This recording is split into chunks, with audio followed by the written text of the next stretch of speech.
Hi everyone, I Moumita. Welcome back to my channel. আজ আমি share করব এঁচোড় আলুর তরকারি। তো এর জন্য একটা প্রেসার কুকারে 2 কাপ জল দিচ্ছি। এরপর দেব হাফ চা চামচ হলুদ গুঁড়ো আর হাফ চা চামচ নুন আর হলুদটাকে মিশিয়ে নিয়ে দেব কেটে রাখা এঁচোড়। আমি এখানে একটা মিডিয়াম সাইজের এঁচোড়ের অর্ধেক নিয়েছি। এবার এটাকে ঢাকা দিয়ে একটা সিটি দিয়ে এঁচোড়টাকে সিদ্ধ করে নেব।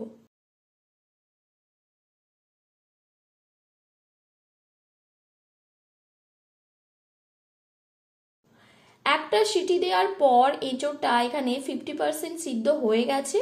এবার এটাকে তুলে রেখে দেব।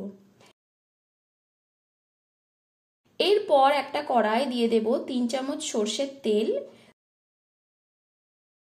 তেলটাকে গরম করে নিয়ে দিচ্ছি দুটো আলু।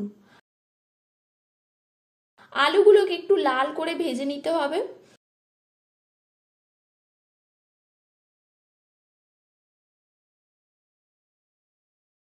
আলুগুলো ভাজা হয়ে গেছে, এবার তুলে নেব। এরপর দেব সিদ্ধ করে রাখা এঁচোড়। এঁচোড়টাকেও একটু ভেজে নিতে হবে।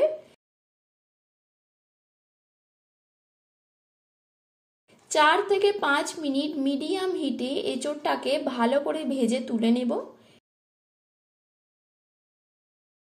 এরপর দিচ্ছি আরো 3 চামচ তেল। তেলটা গরম হয়ে এলে দেব দুটো শুকনো লঙ্কা, তেজপাতা আর হাফ চা চামচ গোটা জিরে।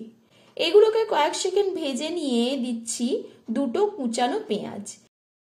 পেঁয়াজটাকে 3 থেকে 4 মিনিট একটু ব্রাউন করে ভেজে নিতে হবে। পেঁয়াজ ভাজা হয়ে গেলে দিয়ে দেব 1 চামচ আদা রসুন বাটা। আদা রসুনটাকে 2 মিনিট ভেজে নেব লো হিটে, যতক্ষণ না রসুনের কাঁচা গন্ধটা চলে যায়। দেব দুটো টমেটো। টমেটোটা 1 মিনিট ভেজে নিয়ে দিচ্ছি 1 চা চামচ নুন, 1 চা চামচ হলুদ গুঁড়ো, 1 চা চামচ লঙ্কা গুঁড়ো, 1 চা চামচ জিরে গুঁড়ো, 1 চা চামচ ধনে গুঁড়ো, 1 চা চামচ কাশ্মীরি লঙ্কা গুঁড়ো, দুটো কাঁচা লঙ্কা আর সামান্য ধনেপাতা। এবার সামান্য একটু জল দিয়ে মশলাটাকে 3 থেকে 4 মিনিট লো হিটে কষে নেব।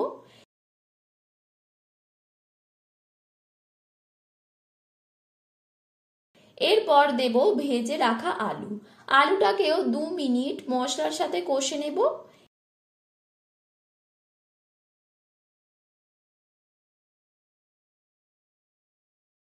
এরপর দেব ভেজে রাখা এঁচোড়। এঁচোড়টাকেও ভালো করে মিশিয়ে নেব।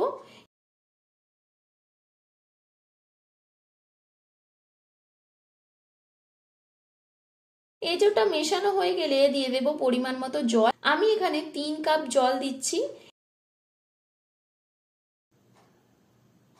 এবার সবগুলোকে মিশিয়ে নিয়ে জলটা একটু ফুটে এলে ঢাকা দিয়ে লো টু মিডিয়াম হিটে 15 মিনিট আলু আর এঁচোড়টাকে সিদ্ধ করে নেব। 15 মিনিট পর এটা পুরোপুরি তৈরি হয়ে গেছে। আলু আর এঁচোড় ভালোভাবে সিদ্ধ হয়ে গেছে। এরপর দিচ্ছি 1 চা চামচ ভাজা মশলা। এবার এটাকেও 1 মিনিট ফুটিয়ে নামিয়ে নেব। দেখো, খুব সহজেই হয়ে গেল এঁচোড় আলুর তরকারি। তো রেসিপিটা ভালো থাকলে ভিডিওটিকে লাইক ও শেয়ার করে দিও। আর তোমরা কমেন্ট করে জানিও আর কি কি রেসিপি চাও, আর চ্যানেলটিকেও সাবস্ক্রাইব করে দিও।